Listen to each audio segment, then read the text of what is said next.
नमस्कार दोस्तों, मैं हिम्मत सेठ आज फिर आपके सामने एक नए विषय के साथ आपके पास आया हूँ।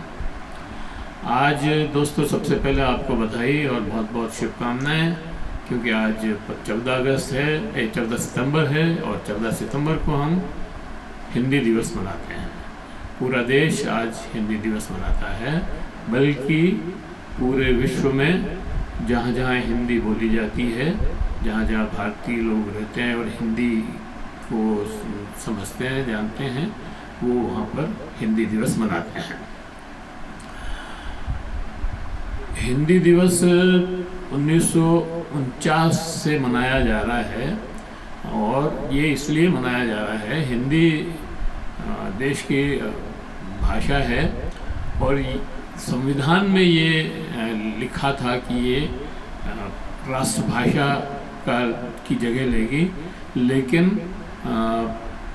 जो हिंदी भाषी नहीं है भारत में, तो चूँकि बहुत सारी भाषाएं हैं, बंगला, पंजाबी, तमिल, तेलुगु, कन्नड़, इस तरह की बहुत सारी भाषाएं हैं, तो वो लोग हिंदी नहीं जानते थे।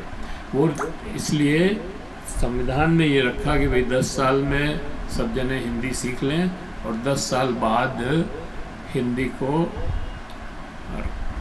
राष्ट्रीय भाषा का दर्जा दिया जाएगा। अभी राजभाषा है और हिंदी संपर्क भाषा भी है हमारी, और अब 75 साल बाद भी अभी तक राष्ट्रभाषा का दर्जा तो नहीं मिला है, क्योंकि इसमें ख़ासतौर से दक्षिण के जो प्रदेश हैं उन्होंने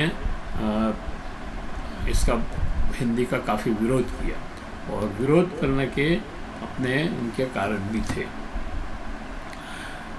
जिस तरह से अंग्रेजी एक सामंती भाषा है और विदेशी भाषा है हालांकि वो, और लेकिन सामंती भाषा है। राजकाज में सामंतशाही के समय में और पहले मतलब अंग्रेज़ों के टाइम पे भी अंग्रेज आए, उसके बाद मतलब अंग्रेजी में ही ज़्यादा राजकाज काम होता है। तो हिंदी अगर राष्ट्रभाषा बन जाती है तो वह भी मतलब सारा काम जो है हिंदी में होना शुरू हो जाएगा, तो नीचे के अपने दक्षिण के देशों को, ये प्रदेशों को ये लगा कि हमारी भाषाएं छिन जाएगी और अंग्रेजी के बजाय हिंदी हम पर राज करने लगेगी, सारे काम काज हिंदी में होंगे और हिंदी भाषी लोगों का वर्चस्व बढ़ जाएगा। इसलिए उन्होंने इसका विरोध किया। बहुत सारे और भी फिर भाषा की राजनीति आ गई। भाषा की राजनीति आने से द्रविड़ आंदोलन आ गया और उसमें सबसे ज़्यादा जो नुकसान हुआ वो हिंदी भाषा का हुआ। हिंदी भाषा जो सर्वसुलभ एक अच्छी भाषा है, सरल भाषा है, वो लोगों के बीच में प्रचारित होने से रुक गई। 1900 मैं यहाँ पर डॉक्टर राम मनोहर लोहिया को याद करना चाहूँगा। 1965 में, 65 के आसपास, मतलब 65 एग्जैक्टली नहीं है पर 64, 63, 64 भी हो सकता है वो। उन्होंने डॉक्टर राम मनोहर लोहिया ने युवजन सभा के छात्रों से और युवाओं से अंग्रेजी हटाओ एक अभियान चलाया था, एक आंदोलन चलाया था, और उन्होंने उस आंदोलन को वो बड़ा विकसित हुआ, फेमस हुआ काफ़ी। उसमें यूपी, बिहार और मध्य प्रदेश, थोड़ा बहुत राजस्थान भी और बाकी प्रदेशों में इसकी बड़ी गूंज थी। और जो अंग्रेजी के बोर्ड, साइन बोर्ड लिखे हुए थे दुकानों के ऊपर और जहाँ पे भी, उनको पोतने का काम किया। तो उनका कहना ये था कि ये जो आंदोलन था, इससे भी दक्षिण की राज्यों को और ज़्यादा हवा मिली और उन्होंने हिंदी का विरोध किया। जहाँ एक और अंग्रेजी का विरोध था, वहाँ उन्होंने हिंदी का विरोध किया। इस बात को वो समझ नहीं पाए। हालांकि डॉक्टर लोहिया ने काफ़ी कोशिश की और दक्षिण में भी गए, दक्षिण में भी अपनी बात कही, लेकिन इस बात को क्योंकि वो मुद्दा राजनीतिक हो गया था, इसलिए वो उसको समझाने में सफल नहीं हो पाया। डॉक्टर राम मनोहर लोहिया का कहना ये था कि अंग्रेजी एक विदेशी भाषा है, इसलिए इसको हटानी चाहिए, और कामकाज की भाषा जो है, आम जन की जो भाषा है, जिसमें वो बोलचाल की जो भाषा है, जिसमें वो समझ सकते हैं अपनी बात को, क्योंकि अंग्रेजी पढ़े लिखे तो उस समय 1-2%, 1-1.5%, 2% लोग थे। आज भी बहुत ज़्यादा नहीं है, 3-4% लोग होंगे जो अंग्रेजी पढ़े लिखे हैं और अंग्रेजी को अच्छी तरह से समझते हैं। अच्छी तरह से समझने वाले तो आज भी 1-1.5-2% लोग ही हैं अंग्रेजी को, लेकिन उस समय तो बहुत ही कम थे, और इसलिए उन्होंने कहा था कि अंग्रेजी हटाओ और आंदोलन चलाया। और उसमें उनका कहना ये था कि जहाँ पे जो भाषा है उसमें हिंदी में उस भाषा में कामकाज, सरकारी कामकाज होना चाहिए। कोर्टों का काम, मतलब न्यायालय का काम भी वहाँ की भाषा में होना चाहिए।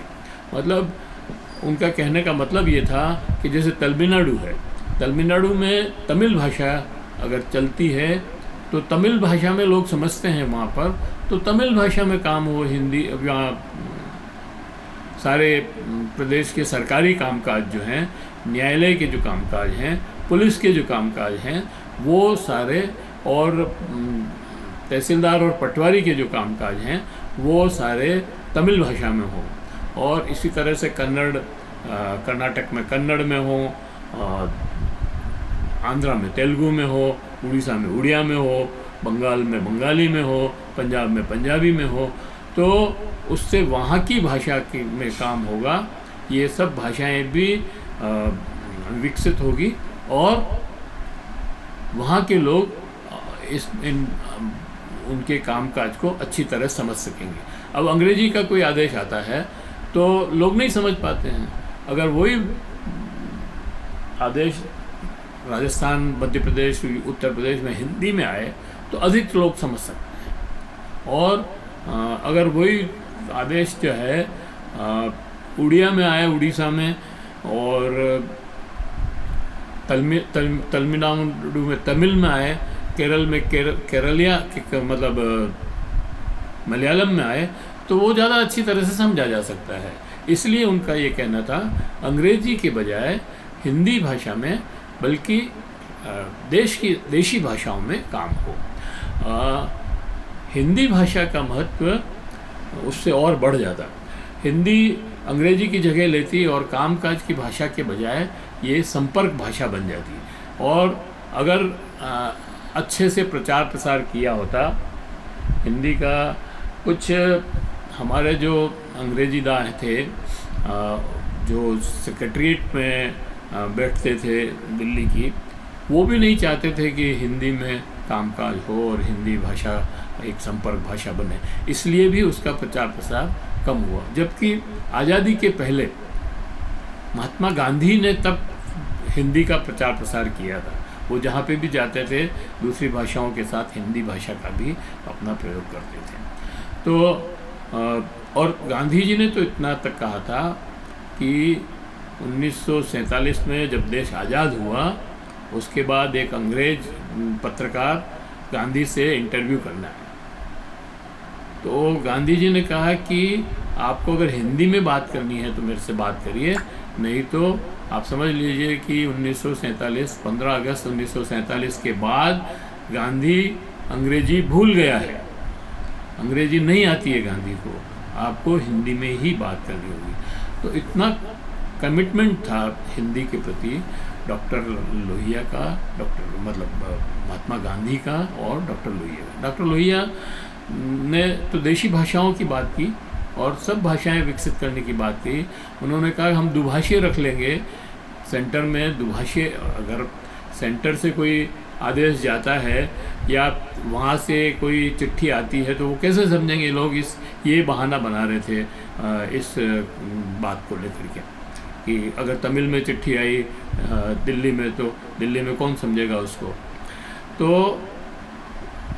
डॉक्टर लोहिया का कहना था कि हर राज्य में और केंद्र में सभी भाषाओं के दुभाषीय हम हर विभाग में अपॉइंट करेंगे, जिससे जो भी जहाँ से भी जो चिट्ठी आएगी उसका अनुवाद हो जाएगा। और आजकल तो अनुवाद बहुत ही आसान हो गया है, गूगल और पता नहीं क्या क्या चीज़ें आ गई है जिसके ऊपर हिंदी और अंग्रेजी और मलयालम और किसी भी भाषा का आप अनुवाद कर सकते हैं। लेकिन वही राजनीति जहाँ हावी हो जाती है उसमें फिर कुछ भी मतलब अच्छी चीज़ होना संभव नहीं होता। जो अच्छी चीज़ें हैं वो भी खराब चीज़ों से ढक जाती हैं।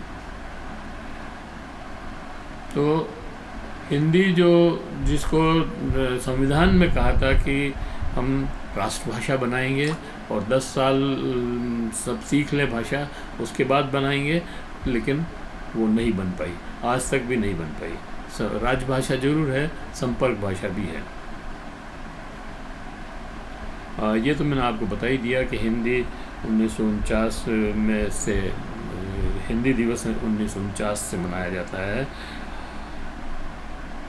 और इस दिन को मनाने का उद्देश्य जो है हिंदी का प्रचार प्रसार करना है।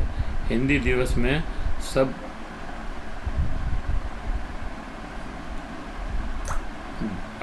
हिंदी सब अधिक लोग बोल समझ सकते हैं, इसलिए इसका महत्व अपने आप में बढ़ जाता है।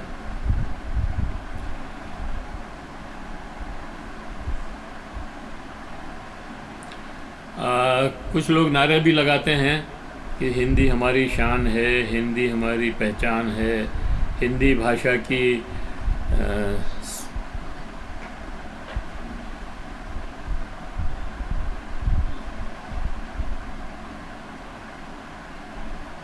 हिंदी दिवस पर हिंदी भाषा का हम सबको प्रचार करना चाहिए। ये हिंदी के बारे में थोड़ा सा मैंने आपको, हिंदी दिवस के बारे में आपको मैंने थोड़ा सा बतलाया। और मैं समझता हूँ कि अभी भी भारत में भी सबसे ज़्यादा बोली जाने वाली भाषा हिंदी ही है और अब तो लगभग सभी प्रांतों में हिंदी भाषा को लोग समझते हैं। हालांकि बहुत सारे लोग नहीं भी समझते होंगे, लेकिन अगर प्रयास किए जाएं तो हिंदी भाषा को लोग समझ सकते हैं और थोड़ा प्रचार प्रसार किया जाए तो हिंदी को अपना राष्ट्रभाषा का स्थान मिल सकता है, बशर्ते कि हिंदी सामंती भाषा की तरह अपना व्यवहार न करे। हिंदी भाषी लोग ये न समझें कि तमिल वाले या तेलुगु वाले या मलयालम वाले या उड़िया या बंगाल या पंजाबी लोग जो हैं हमारे सेवक हैं और हम जो आदेश देंगे वो मानेंगे। नहीं, ये मानना बिल्कुल गलत है। ये मानना चाहिए जैसे अंग्रेज़ जो है अंग्रेजी को अपना बड़ा वो मानते थे, उस तरह से नहीं। हिंदी एक संपर्क भाषा के रूप में विकसित होनी चाहिए और सबकी सुविधा के लिए विकसित होनी चाहिए। अभी पिछले कुछ सालों से हिंदी की स्थिति कुछ जगह तो अच्छी हो रही है, मतलब जैसे प्रचार प्रसार में आप देखो, टीवी पर आप देखो, रेडियो पर आप देखो, तो जो एडवर्टीज़मेंट हैं वो भी हिंदी में आ रहे हैं। क्यों आ रहे हैं हिंदी में?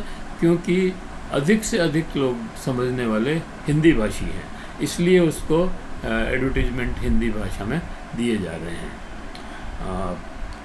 लेकिन सही में देखा जाए तो हिंदी, संस्कृत और उर्दू तीनों ही भाषाओं, जो हिंदी मतलब मूल भाषाएं हैं इस देश की, उन तीनों की स्थिति बिगड़ती जा रही है, ख़राब हो रही है, दिन ब दिन कमज़ोर होती जा रही है। तो हम लोगों को ये प्रयत्न करने चाहिए कि हिंदी भाषा तेज़ी से विकसित हो, ज़्यादा से ज़्यादा लोग इसको समझें, पढ़ें और